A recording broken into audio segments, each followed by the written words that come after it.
What are we, episode 14, 15? 14, 15? Still not canceled. Still not canceled. By the way, shout out to Brandon Marshall. If you guys missed the live episode, you missed a treat because he had no reason. He's a Super Bowl fucking champion. Yeah. Right? Yeah. Like, there are very few of those on this earth. And he gave us just deep insight into his psyche. And he even talked about boobies. So that was fucking cool. Mm-hmm. And butts. And butts. Boobies and butts. Boobies and butts. We will definitely have him back on here in studio. Yeah. Where it's not an audience where there's young kids in the audience. And we'll get deeper in stuff. That was the PG version. I would love that. Remember the first thing we said to him, we were like, we've got to get you in here for the rated R version, dude. Jeff, sometimes you're in my head, dude. You are. Sometimes you're in my head. Because I woke up today. For those of you who guys don't know, the Dad Pod is like the definition of like loosely scripted, right? Absolutely. Where it's mostly me and Jeff coming in here with like just shooting the shit with you guys, right? But Jeff texted this morning and he's in my head about how awesome our wives are and how many things we've made normal in society that we both think are like very like disrespectful to wives and moms. So weirdly enough, the Dad Pod today, the Dad Pod today is pro-feminism. Well, we're pro-moms and wives specifically. Let's go. Specifically, if there was a movement that wasn't feminism, but that was like wife-and-mom-ism, because I think most girls, like most guys, are just pieces of shit. Yeah. Right? Yeah. Like, I wouldn't join some man movement because I'd be like, you're a piece of shit, you're a piece of shit, you're a piece of shit, right? And I think girls are the same way. Like, most people are just piece of shit, right? But if there was like a mom or wife-ism, I think me and you would be the head of the... Feminism light. Yeah. You know, kind of like Bud Light, except... the opposite. Except people are like, it's socially acceptable. Acceptable, right? Yeah. Well, Michelob Ultra, because you know Michelob Ultra is like the light version, but nobody drinks Michelob. Feminism Ultra. So, perfect. What Jeff texts me, and I think this is such a fucking strong thing to talk about, because we've talked about this with the whole work wife thing, and how the work wife thing is the lamest thing either of us have ever heard in our life, like a work wife. Jeff said, hall passes are the lamest shit I've ever heard of, and it's disrespectful to your wife. And Jeff delivers it better than I do. So Jeff, lay it on us, man. To say that you have a hall pass is one of the most disrespectful things you can say to your wife. And it's as bad or worse than saying you have a work wife. And even if it's a celebrity, well, that's my hall pass. You don't say that. And again, even if it's a celebrity that you have no shot with, you just don't say that. That is demeaning to the fabric of the relationship you have with your wife. Look, I know all of us aren't deeply devout, and that's okay. But whether you're religious or not, I believe you should love your woman biblically, which means her and no one else, right? Her and no one else. She has that duty. When you get up there and do your vows, you have these things that you say where it's like, till death do us part, you and no one else, right? And thinking about other women, like lusting for other women, I think it's the most, and people try to play it off like, well, I'm not actually cheating. It's just a hypothetical. And it's just like, hi, honey, I would hypothetically bang this person if I could, Like, imagine your wife comes up to you and she's like, hey, Jeff, I would never do it, but hypothetically, if I was in the situation with like 3 black guys, hypothetically, you'd be like, fuck you, I'm out. I'm out. Right? Like, what are you doing? Right? We're humans. Our eyes wander, but you're not supposed to like support it. You're not supposed to build giving yourself a hall pass is like building a monument to the problem. Even another line I can't stand is, you could read the menu, but you're not allowed to order anything. I don't want to go to the restaurant, homie. Yeah, my menu, my appetizer, my salad, my main course, and my dessert is my wife. Yeah. That's it. See, I was fortunate in that God made me ugly. So I am not put into temptation. Like clearly every man in our comment section is the most handsome, large penis person who's ever lived, obviously. But and may it be a thick, veiny penis. It may be a thick, veiny penis, right? But like I am not cursed with any such problems, right? Same. So maybe my viewpoint is skewed because I hit the jackpot. And for me, I don't really need to wander because it's like, fuck, I'm not doing better than this, right? But it just seems to me it's like wholly disrespectful. And again, I never wanted to come off as holier than thou, right? I would say for like 60% of my relationship, because we've been together for a while now, I was like still an avid porn watcher, right? And I always wanted to quit pornography. I could do a whole episode on this. And maybe in the future when we teach lessons to younger people, we will. But I always wanted to quit pornography because I'm like, this isn't, I'm getting nothing from this. It's just, it's a countdown to feeling shame, right? And nothing to get me to quit until I had the realization that it's like, I just want to have sex with my wife, right? Like, none of these girls are appealing to me because like they can't love me the way my wife does. Exactly. Right? And that was I haven't watched porn in probably like 5 years, right? And now if you go on TikTok or social media, there's OnlyFans girls everywhere. You have to actively block these girls because like it'll just pop up whether you want it to or not, right? But to me, that's the motivation of not wanting to disrespect my wife was the fuel I needed to finally quit something, right? And I think, I joke about this, and it sounds crazy to people, but I tell people, if it wasn't for my wife, I'd be dead. You know? I pay for things and she keeps me alive. And the trade-off there is that like, I don't want to lust for somebody else. I don't want to. It's not that like, I'm forcing myself. I don't wake up and go, okay, Brandon, don't think about other girls. I don't even have, like, it's not even a issue anymore. When you reach a point as a man that you're whole, and that, I mean, again, everyone says, oh, you're always trying to get better. I get that. Like, you're never completely whole, but when you're whole enough to know that you're a good person and that you're good at your job and you're fulfilled as a parent, and you then have a woman with you, or if you're gay, a partner, whatever, it's the same thing. Same thing. We're open-minded here, baby. Absolutely. So if you're a guy with another guy, a girl, another girl, fine. But to not have someone leaves the emptiest void you're ever going to have in your life, i.e. loneliness, by not having a partner, wife, spouse, your person. Yeah. And that is a hole that can never be filled on your own. You have to have someone with you to accept your flaws and to be your biggest cheerleader. Without that, you lead such an unfulfilled life, and you can post all you want to and say your life is great, or lie to your friends and say you're doing awesome and your family is here. Or really, you're dying inside, just dying inside. I've called it the George Clooney effect, right? When George Clooney was like 39, hottest bachelor in Hollywood, nobody to tie him down, banging 21-year-olds, or call it the Leonardo DiCaprio effect, whatever. When they were in their 30s, you were like, fucking cool, dude. Hell yeah. And then when they were in their 40s, you were like, bro, damn, good for you, Clooney. And then his early 50s, you're like, okay, Clooney, good for you. But now he's like 60, right? And he has his own tequila company, and he's richer than he ever planned on being, and he has enough money to gift all of his friends $1 million cash, all these cool things, right? And then I think of a 57-year-old guy in a nightclub trying to talk to a 22-year-old girl. I think of like being 58 and dealing with like urination problems.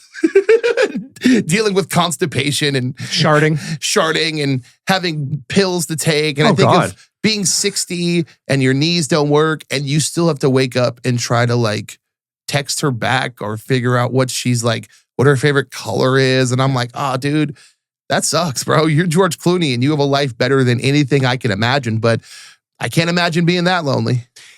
You can't even describe loneliness unless you've gone through it. Where you're just like, I went through it when I was, divorced and dating here. It was like, Oh, it was awful. It was awful. Yeah. And like I said before, there's a hole inside of you that you just can't fulfill with porn. Or if you're an older guy, a younger woman, like it just doesn't work. Yeah. You can't do it. It just doesn't, it doesn't happen. And believe me, don't believe me. If you don't believe me, go through it. Please prove me wrong. You're not going to. Yeah. And everyone when I was single, I was in my early 50s, and all my friends were like, dude, you're in Vegas. You got to be killing it with girls. I'm like, I'm dating, but I'm not fulfilled. I'm not happy. Yeah. I'm not content. Yeah. The only thing that really kept me going back then was my kids and spending time with them. Yeah. So, but again, yes, you've got to be in the right frame of mind, and your heart has to be ready to accept someone into your life, Brandon. But you're never really ready to accept that person. Like Brandy came barnstormers into my life. And she said after our first date, she's like, if you want to be with me, we're exclusive, and that's it. And I said, okay. And that was it. I had to make some phone calls, like 2 maybe, and be like, I'm out. I've met somebody. 2 phone calls. Goddamn, Jeff, you were killing it. That was it. You were killing it, man. Big ups to Jeff Fargo, bro. Shit. But it was something that it didn't even, like, little things. Like last night, we met some friends out at the George at Durango Station. Beautiful location, which was gorgeous. Beautiful location. Shout out to Durango Station. Shout out to Stations for building that property and doubling the size based on what they're doing now. And the George is awesome. That's got to be the sexiest, like, besides the Wynn. And this is going to sound crazy to people who aren't in Vegas. Durango Station is like the sexiest casino outside of the Wynn right now. It's awesome. It's Bel Air Lounge. When you hang out there, don't you just feel like, damn, I'm cool. It's like I'm awesome. Right. And that's why I'm like, pray to Station Casinos Jesus that Inspirada Station does break ground next year. Pray, pray, pray. They won't say a word. I had Frankie Fertitta on my, I asked him. I watched that. He wouldn't say a word. He's mum's the word. I'm like, you asshole. Bro, I was praying. I was praying you could get him. I'm like, come on, Frankie. Even off camera, he's like, dude, I can't say anything. I'm like, come on. Fuck. But it's something that when we were there, and it was a bunch of Brandy's friends from work, and we're in these Adirondack chairs up front, watching the World Series. We're facing each other, and her purse falls on the ground. It took me about 3 seconds. I look at it. I pick it up. I put it in my lap because I don't want her purse, anything of hers, to be disrespected or get dirty or anything. And so I just picked it up and put it in my lap. That was it. And she looks at me and it's just, and I mean, we talk without even speaking. And she gave me a look like, thank you. I'm like, honey, you're please, no need. You're welcome. That's what I'm here for. I love that you said the word purse. What is it? Because you triggered, you triggered. A fucking clutch? No, well, there is a difference between a purse and a clutch. My wife has educated me on these things, right? They'll let your clutch inside of Raider Stadium. They will not let your purse. So easiest way for me to remember, right? Point taken. It's funny that you said the word purse. When I was in my 20s and I was a nightclub guy, right? My advice to guys was never hold her purse. Because if you hold her purse, you're her bitch. What, are you going to hold her purse while she goes and has a good time? Like, what are you, her nightstand, right? So I made it a rule. If you handed me your purse, I would either just look at you or I would just like set it on a table, right? It was my like alpha male, like, fuck you, bitch. I'm not holding your purse, right? Weirdly enough, it was super effective in nightclubs. I don't know why. Dude, girls respected me more for not holding their purse. I don't know, whatever. But now, I'll hold my wife's purse like a fucking, I almost said something that got us in trouble. But I will walk around with that purse. I don't give a shit. That's her purse. I'll guard her with my life. It's hers, right? I want her to have a good time. I don't want her to worry about it. If it fell once, it's going to fall again. Is the way I processed it for like 3 seconds. And that was, I thought, all right, it might fall again. 100%. I just picked it up, wrapped a little shoulder strap thing around the purse and put it in my lap. Because she cares about it, which means you care about it. Absolutely. Right? Her stuff's in there. I care more about her shit than my shit. Yeah. My shoes are dirty. I own the same 5 shirts. I've worn the same pair of jeans. I don't give a crap, dude. Anybody who knows me, I don't give a shit, right? But her stuff, oh, bro, I treat it with the utmost, right? Do I think her purse collection's stupid? Yeah, of course I do. It's a purse. Who cares, right? But it matters to her. So now it matters to me, And I think it's little things like that. When people talk about, when you go online and see the discourse around being married, it's so negative. It's so negative. Oh, wives are expensive. And I'm like, not really, dude. Not Not really. It's like complaining that Wagyu steak is expensive. It's like, have you tasted it? Right? Like, did you see how much better it makes your life? I don't find my wife expensive. I think my wife is underpaid. I think if we think of a family as a business, right? And we're the CEO. Remember, fathers are the CEOs of the company, right? My wife is like this genius engineer who just builds systems and makes them run. And she doesn't know how good she is. So I'm like only paying her $80K a year, but the going rate's probably like $500K, right? She's like, she makes perfect example. This is gonna sound stupid to dudes who aren't married, but anybody who's married will understand why. Like, I fell in love with my wife again yesterday. We're doing this trunk or treat. And I'm scrolling through TikTok the night before because I'm terrible at planning shit. And I see people dressed up like Costco employees in some 18-year-old punk from Milwaukee who's funnier than me. And I'm like, that's an easy costume. And I just send it to my wife to make her giggle. Brother, by 5 p.m. the next day, I had a fully fledged Costco costume so good that multiple people were like, oh, I thought you were a realtor. I didn't know you worked at Costco. Straight up. People are asking me what Costco I work at because my wife, all I did was send her an idea and she brought this shit to life so effectively that people were taking pictures with us because the costume was that good. She brought little sample cups to hand out candy in. Hey, here's your sample. And little kids were like, this ain't chicken bake. And I'm like, take your fucking candy, kid. But she made it real. And the whole night, you know what she told me 4 times? Brandon, your idea is so genius. Brandon, your idea is so genius. This was so cool. And I didn't say anything, right? I just kept letting her say it, And when we finally got in the car, I said, I love you like I loved you the first time I met you. More. And she was like, what did I do? I said, you've thanked me 4 times tonight for this costume and I didn't do anything. I sent you a fucking TikTok video and you made me the coolest guy in the room. Like, you're so special. And that's what the money's for. Wives aren't expensive. What I wouldn't have paid for that, Jeff. I would pay anything for how she made me feel, right? And it's so hard to get that across to single guys or guys who maybe didn't grow up with loving mothers. The way a woman can make you feel about yourself better. I'm a toxic motherfucker in my head, man. That's why internet comments can't hurt me. I say the most evil shit to myself, the most evil shit. And she makes me feel like a superstar, dude. And it's why I couldn't fathom disrespecting her or finding her expensive or any of the things people say women are. I can't even fathom it, Jeff. I can't even see it as a reality because to me, she will always be wildly, wildly underpaid and underappreciated. But you're in that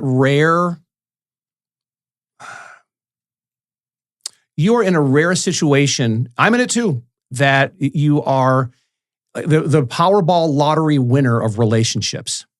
Yeah. And you can't explain it to somebody unless they're in it as well. Yeah. Right? Yeah. That you have a woman that loves you, honors you, supports you, and is your biggest cheerleader. Yeah. And, I love my mother, rest her soul, but she was not the best mom when it came to love. And I've been open about it.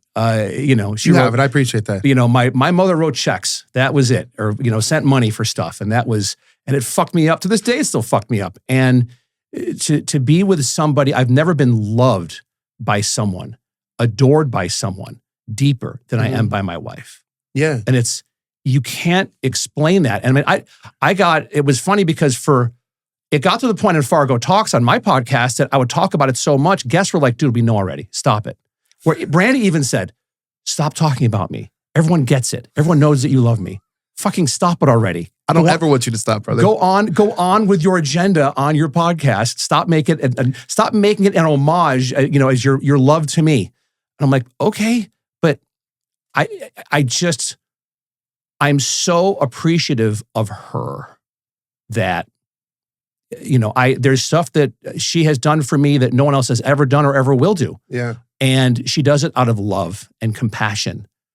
And it's hard when you've never felt that to accept that. Yeah. That's the thing. Yeah. And so I'm sure there's a lot of guys out there that have never experienced love. So when they actually do get it, they're looking for, okay, what's going on here? You're conning me. What's the catch? You're conning me. You're conning, especially in Vegas, where everyone's full of shit. What's your con? Yeah, what's your Straight up. con? Straight What up. is it that you want from me? Straight up. And you know it, and I know it with our wives. It's not there. Yeah. It's just not there. Yeah. So Did you start? I'm a degenerate. I have degenerate qualities. and I'm stop aware. it. Stop. I am. We've got to remember, I chose, my parents started me on this course, but I finished it. I decided to choose to learn everything the hardest way possible, right? To just reach the rock bottom of everything, drinking, smoking, cigarettes, drugs, women, boozing.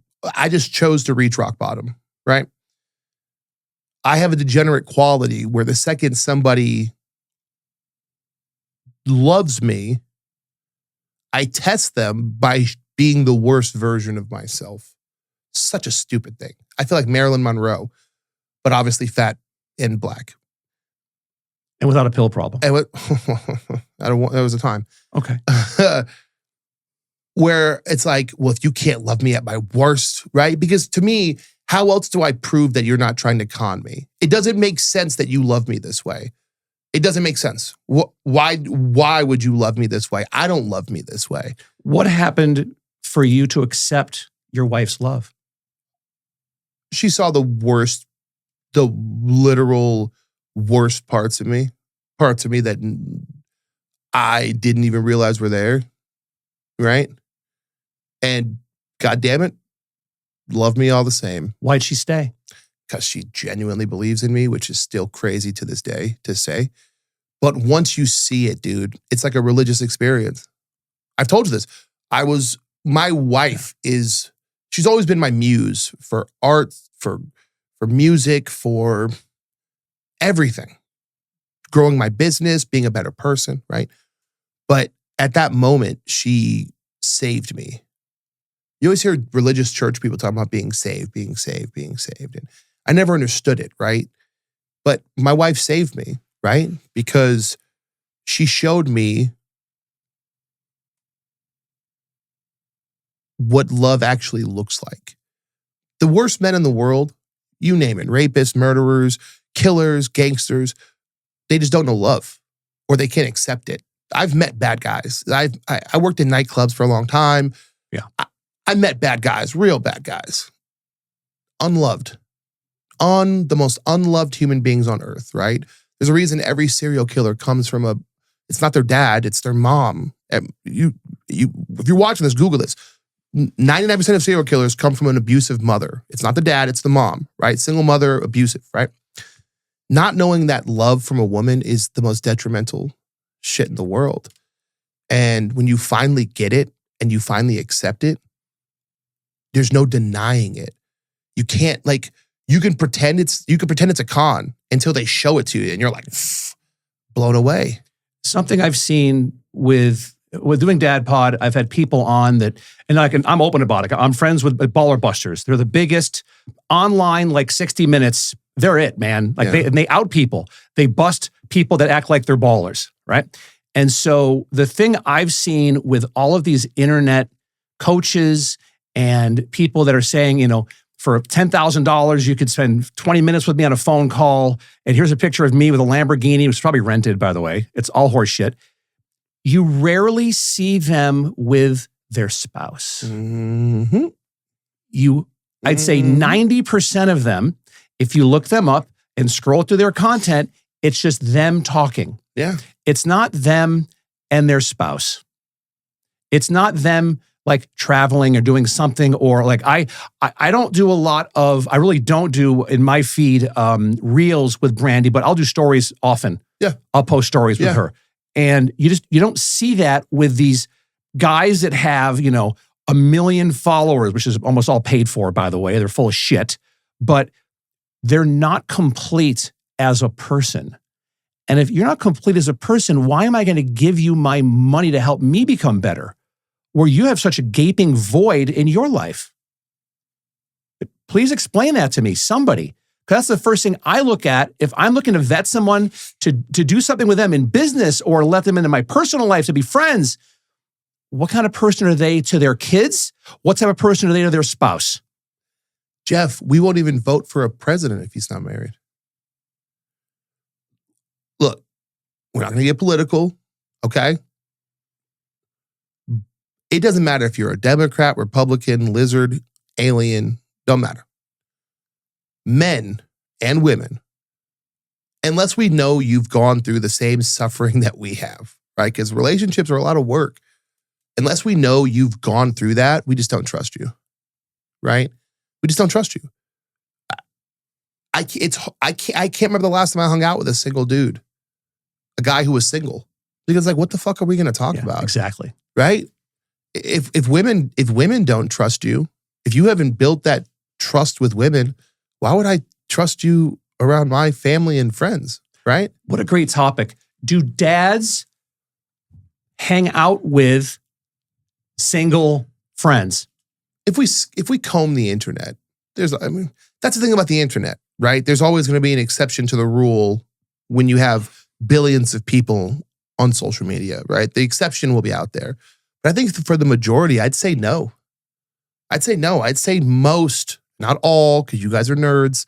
I'd say most married dudes don't hang out with single dudes, right? If you have a group of friends, like 5 buddies, there might be some like single guy stuff in there. But I think for the most part, married people tend to hang around married people. Especially as you get older. Yeah. It's just, I'm in my 50s. I don't have any friends that are single. Yeah.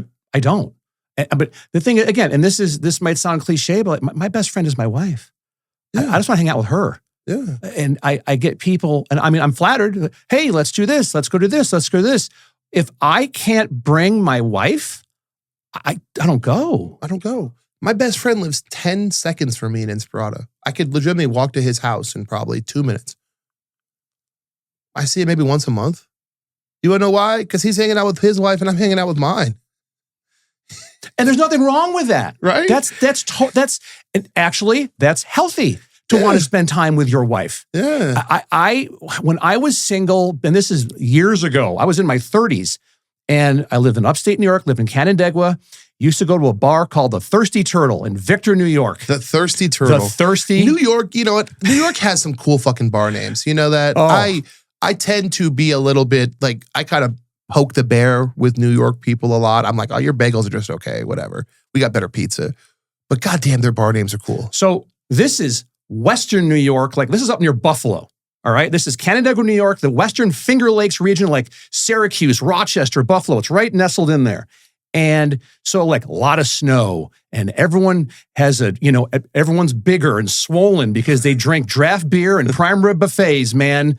That's it. That's it. And almost everyone's Catholic. Like, that's just how it is. And everyone eats, and chicken wings. It's wonderful. But I remember, and I was in my early 30s and single, and I would go to the Thirsty Turtle and meet all my friends that were all single. But there'd be people that would go there, Brandon, who were married, coming home from work, stop there for at least 2 hours and drink. As a couple or single, on their own, alone. That's wild. Wild. Back then, I'm like, oh, that's just, I guess, what you do when you're married. Is you're on your way home and you stop at the Thirsty Turtle for a Jenny Light draft or a Labatt Blue Light bottle, which are wonderful. Blue, goddamn, you Canadian fucks. Wonderful beer. Ice cold. It is a good beer. I had it down, or as I was walking in, they would ice 6 of them in the well for me. Because they knew you were coming. Ice cold. They knew. They just knew. Wonderful. But I look back at that now, and I'm like, I could never do that. No. I couldn't spend the money, waste the money. I would want to, if I had, I'm lucky I work from home, but if I had a normal job, like a 9-to-5 job, when I come home to my wife, that's what I want to do. And so it's a paradigm shift, because I think it's also as you get older, because I bet most of those guys that I saw that were going to the Thirsty Turtle coming home from work, then they were married, are now probably divorced. Or maybe, I don't know. I'm with you. Me and you are in agreement here, but I'm sure for a lot of relationships that time apart maybe helps them. I couldn't do it. It wouldn't work. I tried having dinner without my wife one time.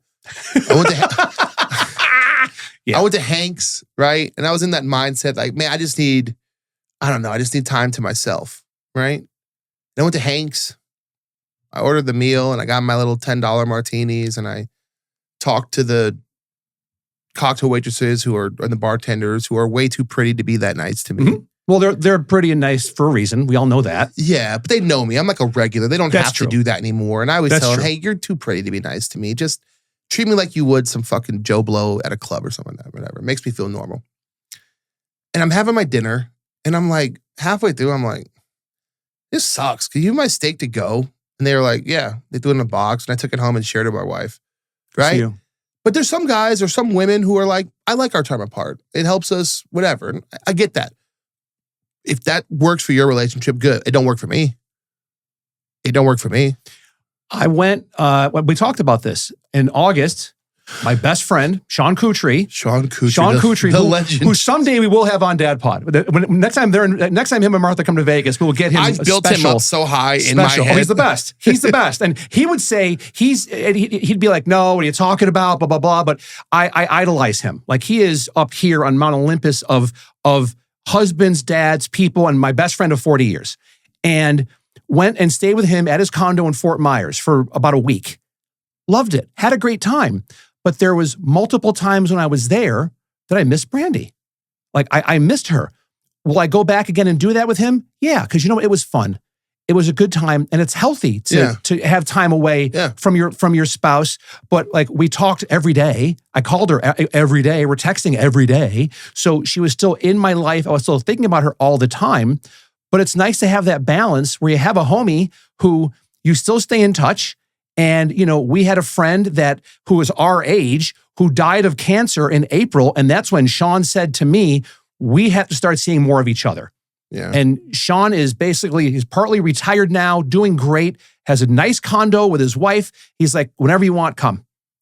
And so I go, done, let's do it in August. So we decided every year we're going to get together for at least a week. And just him and I. We had a blast. Yeah. We had fun. Like the old us would have been running around with, doing all types of debauchery. With Labatt Blue. With Labatt Blue Light. Now he drinks Mick Ultra, because it's like 45 calories or something. And he's health conscious now. His wife teaches yoga. Like he's going to live to be 110. Like both of them. Super healthy. But it's like, you grow up, and do you grow up to be better, or are you growing up and you're still insecure and you're still grasping at things? And like ever since I left being a title rep, I'm not making even close to the money I used to make, but I've never been happier. Yeah. I've never been more fulfilled with who I am now. And maybe we'll cross the line another time, but I do want to spend an entire episode with you just picking your brain on the word happy. I do. Oh God, yes. I do. If you're a woman, how do you know a man genuinely loves you? You're asking me? Yeah. I think by his actions. I think that you learn her love language, whatever it is, and you just do, and it's done by, it becomes muscle memory that you are diving into that, whatever that thing is that, lack of a better word, a positive trigger that makes her know that she is loved. Yeah. But also it helps to check in with her frequently to say, do you feel that I love you? Do you feel that I love you enough? What else should I be doing? And you should be having like a progress report. We just went last week for Jack and had his parent-teacher conference. There's nothing wrong with having a spousal conference with your wife, partner, whatever, to go, how am I doing? Yeah. And just check in. It's so funny, man. People think that again, we don't plan any of this. My laptop is only here in case Jeff makes a reference from the 60s or 70s, and I can pull it up and understand what he's saying, right? You're so in my head on this. The number one way that a girl can tell that a guy actually loves her is he spends every waking moment trying to pull her out of girl world. Right? You can't have a relationship if she's still in girl world. And sometimes it hits guys early, sometimes it hits guys late.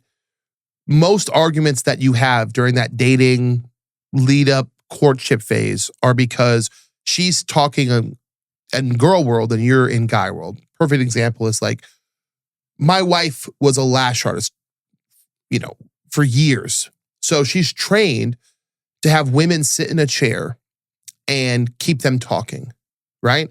And the way you keep them talking is whatever the last word they say, they're like, oh my God, so then my husband didn't do the dishes. And she's like, he wouldn't do the dishes? Mirroring. And then she emphasizes every dude that's watching is gonna be like, oh shit, that's what it is. When you're having a conversation, she's focusing on what's the most dramatic way she can take this for it to be exciting.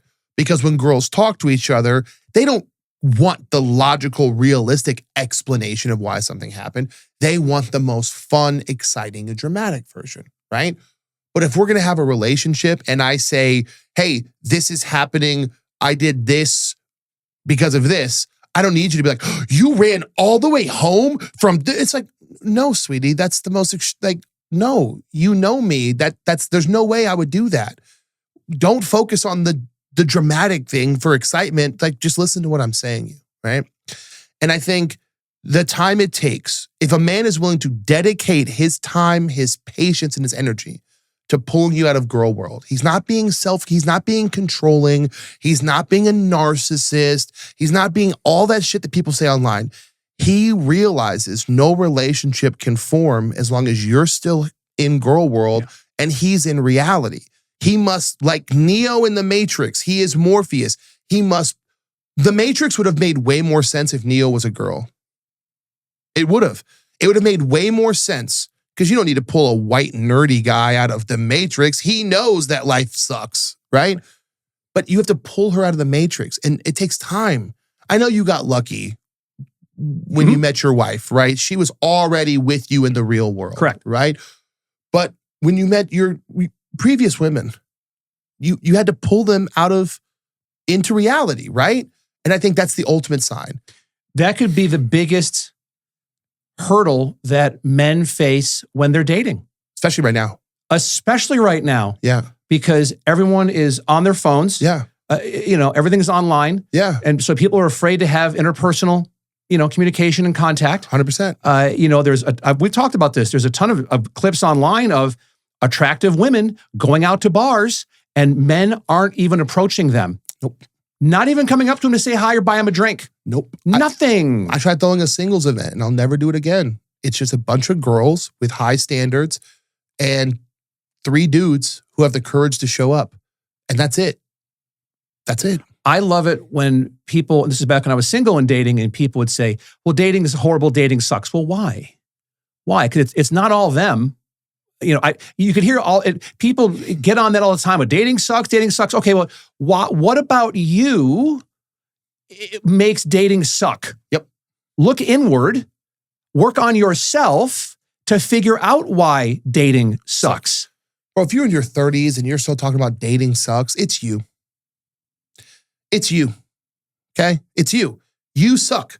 There's something about you that either attracts sucky women or there's something about you that takes good women and makes them sucky. But it's you because the rest of us aren't. Yeah. Jeff, you and I aren't fucking special, dude. I mean, in my head, I tell myself I am, but we're not special.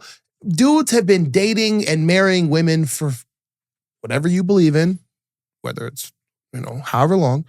We've been doing it. Your caveman, great grandpappy, whatever, he knew that this shit was hard and he dealt with it, And if you're still an adult, if you're like 18, you're like, dating sucks. Yeah, it does. You're 18, dude. You don't know shit about shit, If you're like 35 and you're still like, dating sucks, it's like, oh no, dude, it's you, 100%. If you're in your 30s, 40s, 50s, whatever, and even if you've been married, the marriage doesn't work, take the time to reflect back on what happened to make that marriage not work. And don't you dare say it was all her, all him. Horse shit.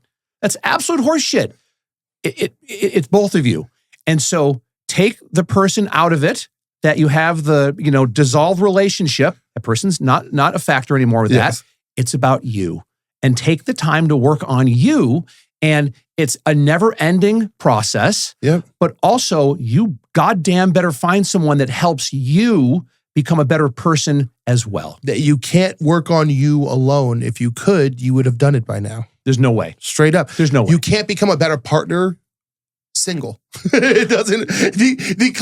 I'm going to become a better engineer. How are you going to do that? I'm going to fly planes. Well, okay. Correlate this for me. I want to become a better partner. How am I going to do that? Self-care. What? You're going to spend more time on you? But that's not the problem. The problem is you don't know how to take care of others. You need to practice that. And maybe you work, yes, work on being more patient. Work on being more empathetic. Yep. Work on being a better listener. Yep. Turn your fucking phone off. Turn the TV off when your girlfriend or whoever is talking about something. Don't be on your phone. Mm-hmm. Make eye contact with them and listen to them. Yes. And don't try to solve their fucking problems. Oh, God. Listen. Just listen. I learned that mistake. You don't have to answer this because I know your wife's outside. When you were single, did you ever get hit with the Vegas Girl special? You said something about 5 minutes ago and it triggered it in my head, but I didn't want to cut you off. When you were single, did you ever get hit with the Vegas Girl special? The Vegas Girl special is date number 1. It's going well. And all of a sudden, they tell you the story about how it's their baby daddy's fault. I call it the Princess Peach, right?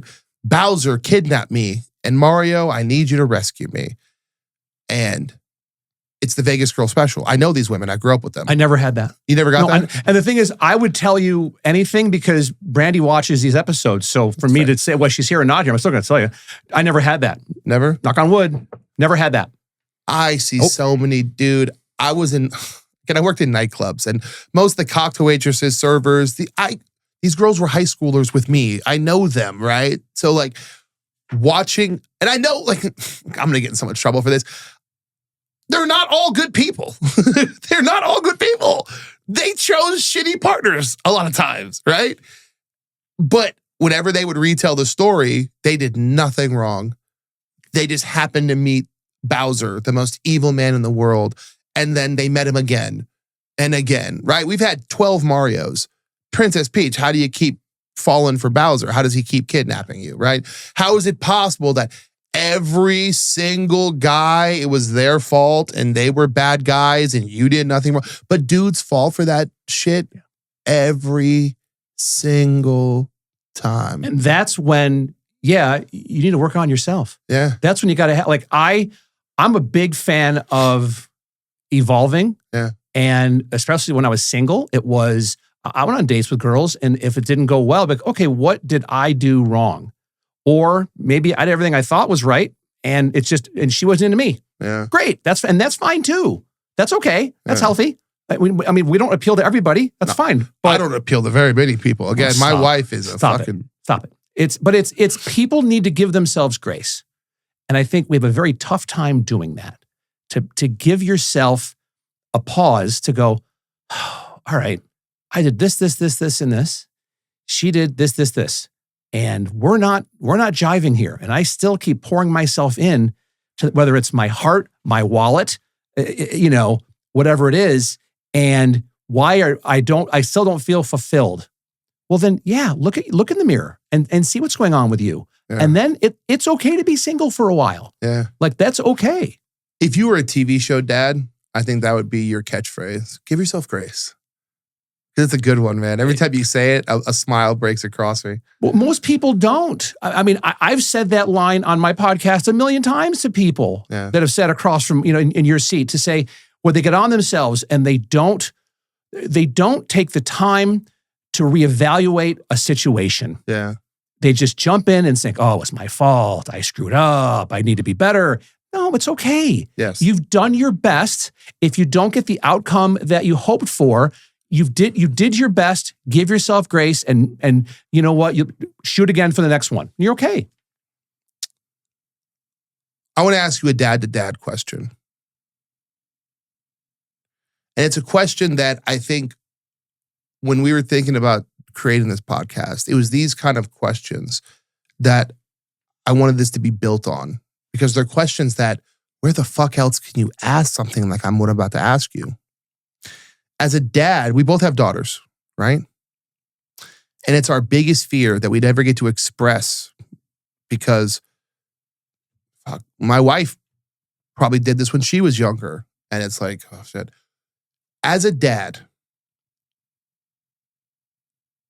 how do you deal with your daughter dating an obvious loser? Because as men, we can spot superpower. We can spot a loser from a mile away. For some reason, girls do not possess this ability all the time, right? But we can spot a loser from a mile away. My wife can spot a fake Louis Vuitton bag from a mile across the mall. We'll be like, I'll be here and somebody at the other end of the Forum Shops, my wife is like, that's a fake bag, right? Miles away. I can spot a loser from a mile away, right? You can spot a loser from a mile away. How do you deal with it when your daughter can't? All I can do is be there to support her. And like I've always said in the past, figure it out. And if my daughter was dating someone that I thought was a loser, it's more of a, I'm here. I love you if you want to talk about it. But, and then unconsciously, I'm saying to her, you know what? I'm not going to probe. I'm not going to ask what's going on. I think that if it got down to where it was really like bad, like there was serious red flags, then I'd step in. But I really want my daughter to figure that shit out as soon as she can. And my stepdaughter as well. I want them to be able to, I want them to be able to come to myself or to Brandy or with my daughter to her mom to go, at least they have a parent to go to. Yeah. That's most important, to have, or someone who's a little bit older with, experience, preferably a parent, to say, this is what I'm going through right now. What do you think? And if I earned the right for my daughter to come to me and she was in a relationship and she says, hey, what do you think of this, this, and this?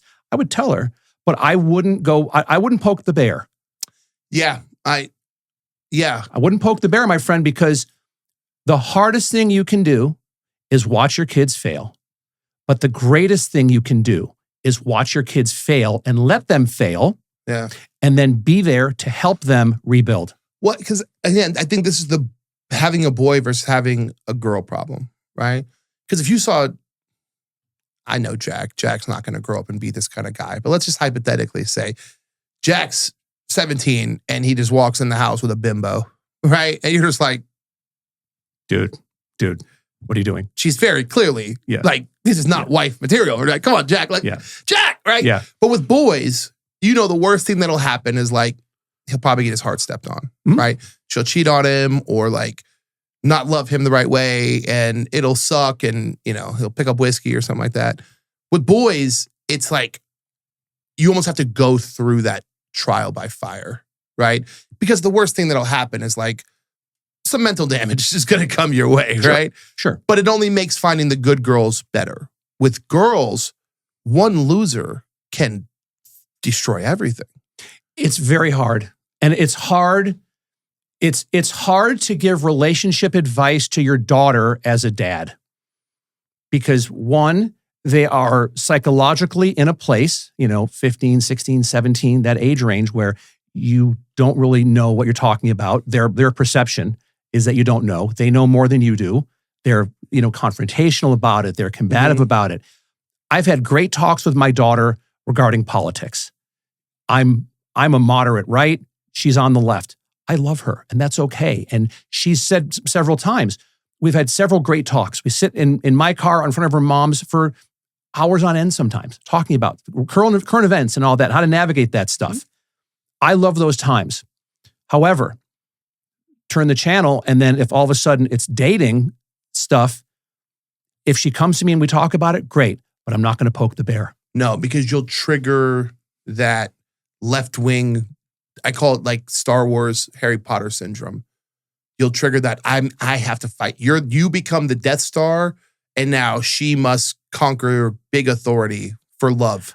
Right? You turn this loser into a romance novel. I don't know what it is. I don't know if I agree with that, but it's more of I really pick and choose the battles with my kids that I'm gonna go down. I mean, and I know I am much harder on my daughter and my stepdaughter than I am my son. Good. And I do that because, in my opinion, the world is going to be harder for them than it is for my son. Yup. My opinion. Nope. That's it. And that's just how I feel. And so I get on them about like, get your license, get a job, get your license, get a job, and we keep having those conversations, and I'm on them more because I think the world is going to be much tougher for them. Dude, I don't give a look, brother. I've never had your back more than right fucking now. The world is so much harder for women. A lot of guys want to bitch and complain, women have it easy. Brother, you've never had someone wanted to take everything from you at every waking moment of your life, right? Like, you go online, dude. The world is telling your daughters that, like, don't worry about getting a job and being smart. Just take your clothes off, right? That is what they are fighting against every fucking day. Well, they're being objectified. More than ever, ironically, right? Yeah, they're being objectified or looked at as not equal to men in terms of, well, look at the pay difference still that goes on in certain sectors, that it's women aren't looked at as being as smart as men. Or I'm like, which I disagree with vehemently. I'm like, are you kidding me? Like, are you nuts? And it is difficult waters to navigate. And that's why, as a dad, to me, less is more. Let your daughter do her thing, but hopefully you've created a level of trust that's there that she can come to you when she wants to talk to you about stuff. And that when she does, put the goddamn phone down, turn the goddamn TV off. Yeah. Don't be checking any electronics. Close up your fucking laptop. And you look right at her, and you focus. Your body language is right to her and nothing else. And listen. Yeah. And when she talks, ask her, do you want my advice or are you venting? Is this a problem that you want me to help fix? Or is this a challenge that you want to overcome yourself and you just want to kind of unburden yourself with what you're talking about? That's all I got to do. I like that. It's something I've actually taken. It's something I've taken to heart, in that I'm usually just, I have so much going on all the time, right? But I've physically started when the other day my kid was yapping about chemistry, right? And me and my wife are both like, who gives? Like, we could both like, oh, I don't care about this shit. I didn't care about this shit when I was 15. But it both clicked for us instantly. Like, this was something she was excited about, right? And outside of band, she's rarely excited about anything, right? So even though we know she was about to go on about protons and neutrons and the elemental tables and we both purposely put our phones down, closed the laptop, and turned, and we're just like, okay, what did you find interesting about that? That's great. Right? And I thought of you while I did it, right? As my head is telling me like, oh my God, I don't fucking know what any of this is. I'm just like, dude, just keep focused and keep going. Let her talk for as long as she can muster words, right? Because fuck, I'd rather have her talk about this than not talk to me. Today, it might be the periodic table of the elements. Yeah. Tomorrow, it might be a relationship that she's in that's going south. No, it's mostly just pads. Jesus Christ. No, bro. Fine. Every dad's had to deal with that shit. Oh, and look, please. fuck. Please. If I can't laugh about it here, then I'm dead. I have nowhere else to laugh about this shit, right? It's fine. But I've learned to even take that in stride, because I'm honored to be that I'm in the circle now. You're in the circle. Do I think it's too much information? Yes. But it's not to her. To her, she wants what guys think is too much information isn't for them. And I've had to accept that, right? I've had to accept that because it goes both ways. Now I share too much information with her where I'm like, hey, you said that thing and it made me feel bad. And I know you probably don't want to hear this, but I need you to know, right? Now I've let her into my circle, right? And we can share different topics, but same concept. It is, it's hard, man. It's hard being a dad. Yeah. And it's hard because we talked about this. We have so much on our shoulders that we're carrying that we don't let on a lot of times, that we just don't share. Yes. And to be able to, and that's why guys can compartmentalize. And I think that we were given that wonderful trait because you can take whatever shit you're dealing with in your life and put it over here for a second. Yes. Because whether it's your wife, your daughter, whomever that you love and adore, you could put all that aside and talk to them. Yes. And listen to them. Yes. And make sure that they're okay. Yeah. Because in 100 years from now, we're ashes and dust. We're gone. We're done. And, let's say, I'll be 56 next month. So let's say 40 years from now, I'm gone. I'm out of here. Fine.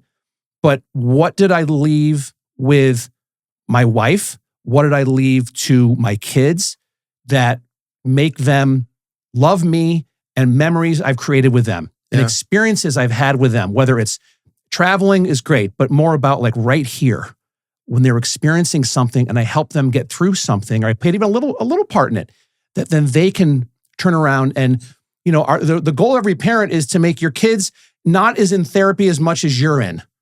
That's the goal of every parent. And if you think I'm wrong, please bring it because I will fight that one to the death. I know that my mom was in therapy. My dad's Jewish, so they just have their guilt, and Jewish guilt is one of the worst. So he did, bless his heart. But my mom, I know, was in therapy. I've been in therapy on and off my whole life. My goal is that my children are in therapy less than I'm in therapy now because they can handle things and they can cope with stuff on their own, Brandon. Yeah, you provide the tools for them. You provide the tools. And that's the job of a dad and a mom is you just give them the tools to handle things. Yes. And to become patient and empathetic and to give yourself grace.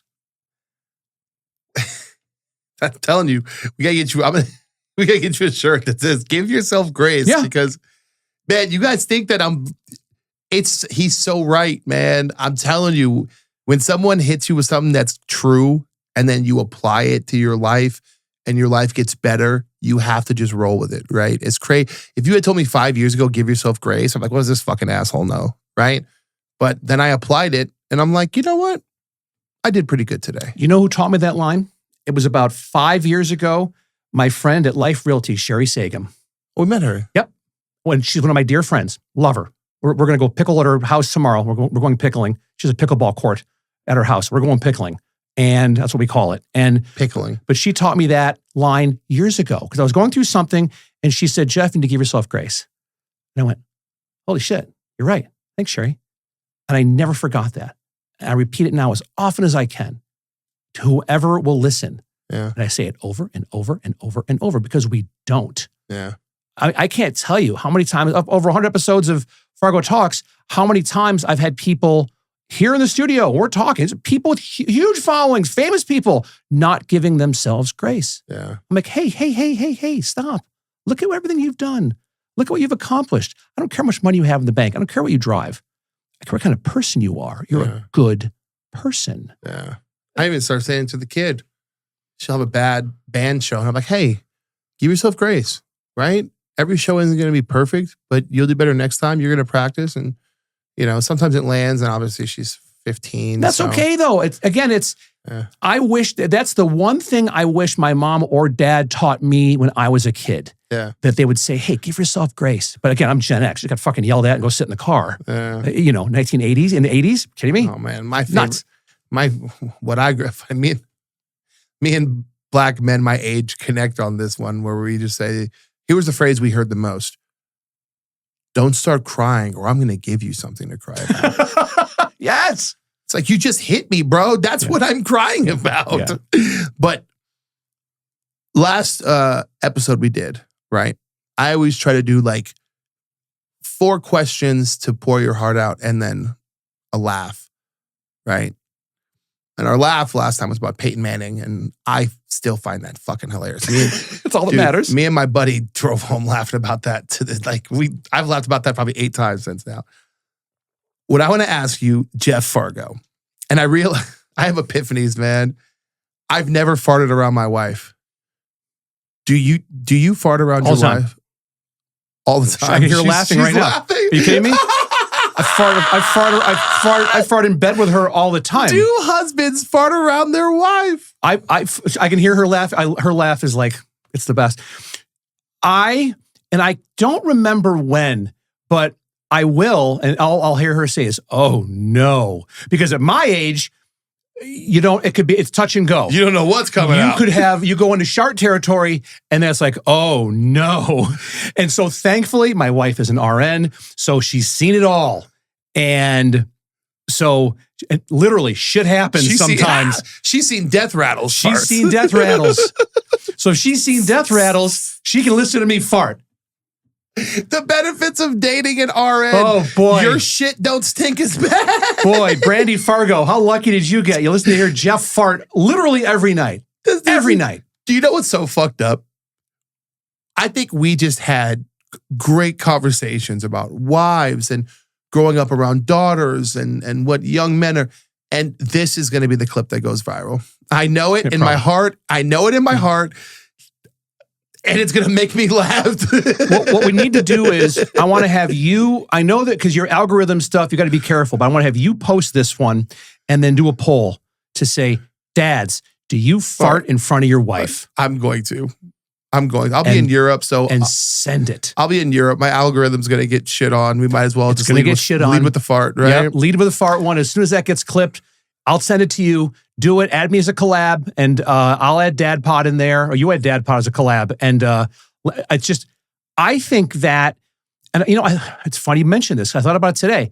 When I started dating Brandy, and she lived in a wonderful little house in Newport Richey, Florida. This ranch, it was my fortress of solitude. Okay. Like I went there when my mom died. That's where I went. And I cried for about a week. She held me for about a week. And I remember when it was probably my second or third time there, and she had the bathroom door open, and I could look in and she's sitting there peeing. And that's when I knew we'd made it as a couple. Yeah, it's the open door pee, right? When a woman has the door open and is either peeing and or talking to you while she pees. While peeing, you've made it. Now, going doo-doo, I want nothing to do with that. That's off limits. That's your time. I don't want to watch that, smell that, whatever, because you're beautiful and it ruins everything. But pee-pee time, absolutely. And so that's what I've known, and I, to this day, done. I'll be in the shower. She has the door open. She's going pee-pee. Wonderful. Let's talk. I don't care. Yeah. I'm hung like a field mouse. She loves it. What? Like again, it's just, you get to a certain point, you're comfortable with each other because you love each other so much. Yeah. And you love I love every inch of her. Yeah. She is flawless to me. She's perfect to me. And I think I'm putting words in her mouth, and she'll correct me if I'm wrong, but I think she feels the same way about me. And I know that that's how you and Chanel feel about each other. Yeah. And that's wonderful. Yeah. That's a fantastic thing. That's a fantastic level. You're breathing rarefied air. Yeah. When you can fart in front of your wife, especially in bed. Now, like, do I Dutch oven her? No. What we usually do is we fart, and Cookie, our dog, who is a gorgeous pit bull, it sleeps with us. Usually we go, oh, Cookie, and we'll blame it on Cookie. Even my son, if my son toots, or if kids toot, adults fart. If I fart and I'm with Jack goes, oh, Cookie. Oh, Cookie. And we blame it on the dog. That's the easiest way. And the dog's like, out. Fuck you. What are you talking about? I want treats. How dare you blame it on me? I'm perfect. I'm perfect. So I didn't know that women farted until I went to college, because my mom used to fart. We used to have a cat named Margot. Margot Fargo. It just clicked to Thank me you. right now. She's laughing in the other room because so I was waiting for the hang time on that one. So I had to help a brother out with that one. I'm waiting to hear something from out the door. I'm like, yeah. So we had Margot Fargo, this calico cat that and my mom would let him rip, and she'd go, "Oh, Margot, how dare you?" And I thought it was a cat farting. Like all through high school, I really didn't have an idea that that was a stigmatism in Canada, New York. Until I went to college, and in college with women, they're like, pull my finger, and women are ripping them. Really? St. John Fisher College. Jesus Christ, brother. Happy 528 was my dorm. Oh yeah. It was hilarious. Dude, I told you before, I grew up with my grandma, right? A lot. And my grandmother, we never heard her fart one time. Because she would literally get up and just go do something, right? And as your kid, you don't think about this kind of stuff, but I'm 9. I fart every 5 seconds. That's all I do is fart, 5 seconds. right? But I'm like, I talk to my brothers like, I've never heard grandma fart before. Does she not? Do girls not fart? When women get older, they just stop farting? That's what we thought. And then we realized my grandmother would just, leave the room. And that's old school. Like women aren't and whatever. But yeah, to answer your question, yeah, all the time. I fart in front of her all the time. We're gonna go so viral. We've gone completely, and we can end it. We're gonna go because so viral with this. We've gone completely off the freaking rails with this conversation. No, this is the rail. This is the fucking rail, dude. This is the rail. This is the high rail people want. Like I'm telling you, dude. So sorry. If we did 60 minutes of just did my grandma fart, we would do numbers, man. We would do fucking numbers. Oh my God. Wonderful. Jeff, the next time we commune, because I'm going to be gone for a few weeks, I want to dive into St. John Fisher's College. I need college story, because what years were you in college? And now it's university, St. John Fisher University. I was there I graduated high school in 87. Okay. So I played football there for 2 years. Okay. I was there from August of 87, and then I stayed through for 5 years.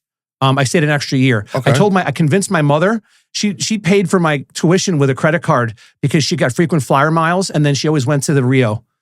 No, not the Rio, Flamingo. The Flamingo was her spot. And this was back in the late 80s, early 90s. She'd go to the Flamingo and gamble. And she always paid for her plane tickets by paying for St. John Fisher University's tuition for her son. So I convinced her when I was about to graduate, about 4 or 5 months before my second semester, my senior year, Mom, we're in a recession right now. And it was Bush. The first Bush was a president. I won't get a job. I need to stay in college for an extra year and make my minor my second major. I just partied for another year. And she said, oh, okay, fine. So 87 to what, like 91, 92? 92. I graduated in 92. Oh, man. May of 92. Yeah. And there are video I found it when my mom passed away. She had old like Super 8, an old VHS camcorder of my graduation ceremony. I have it. Really? Oh, yeah. Can we watch it before the next time we come in here? Sure. I'll send it to you in our group chat. Oh, yeah. I have it. You'll die. Dude, I'm coming in here like it's a Brandon Marshall interview, brother. You'll die. And it's like long. Like some of it's like, holy shit, dude. Yeah? But yeah. Oh, yeah. My grandparents are in it. My mom. So mom, bad with the emotions, good with the camcorder? I don't think it was her. I don't know. My grandfather was good with that stuff back then. So I think he had somebody that, like, he brought it and gave it to one of the grandkids. Here, Jeffrey's graduating. Film it. And so that's all that happened, I think. Oh, my God. Yeah, that was Grandpa. Jeff, thank you for always. Brother, I ask you for a mountain and you give me a planet. Like it's... Oh, thanks. I hope you know, I'm never trying to push you. Oh, I know. Right? You're great. You just say things that I'm genuinely like, oh, that's interesting. Tell me more, Jeff. and you always have so much more, and I'm just like, a lot going on, man. Yeah, a lot going on in this head. A lot going on in this brain of mine. Yeah, dude. I will be in my travels. I will be taking copious amounts of notes so we can judge other countries and other people. Oh, yes. I can't wait, dude. Yes. Oh my God. Let's come back and just judge the fuck out of Europe. Love it. Fuck I 'em. can't wait. Fuck them, dude. I'm here, dude. Look, Europeans, if you're watching this, your country is a museum to me. I'm going over there. I'm like, ooh, here's the Louvre. Ooh, here's a croissant. Ooh, here's, and then I come back to America and make fun of you guys. That's what we're doing here. So, Jeff, I'm going to miss you. Same. I'm going to miss Brandy. I'm going to miss yapping with you guys. But we're going to come back with a lot of heat, man. And I look forward to it. Last thing is, if you see a dad or have a dad thought and you're in Europe, drop a story and tag Dad Pod. Okay. Because like you're in the moment. Okay. No, I like that. Right? I like that. I think that'd be cool. When I travel, I have plenty of, I'm not doing. Like, will you see, like, say, hypothetically, and then we're done, sorry. But say like you're in France, right? And say you're at a cafe in Paris, you're hanging out. If you see kids with their parents, are the kids all sitting there on their phones? Do they have iPads? Or is there no electronics at all and they're actually enjoying and engaging a conversation with their parents? Okay. Look at stuff like that. And let us know as your audience. Let us know like how you see dads dadding in different countries. Oh, brother, when I travel like National Geographics, bro. I'm an anthropological student. I'm just here to witness and judge how you guys behave over here. I love that. Thank you. Thank you, Mr. Fargo. My pleasure.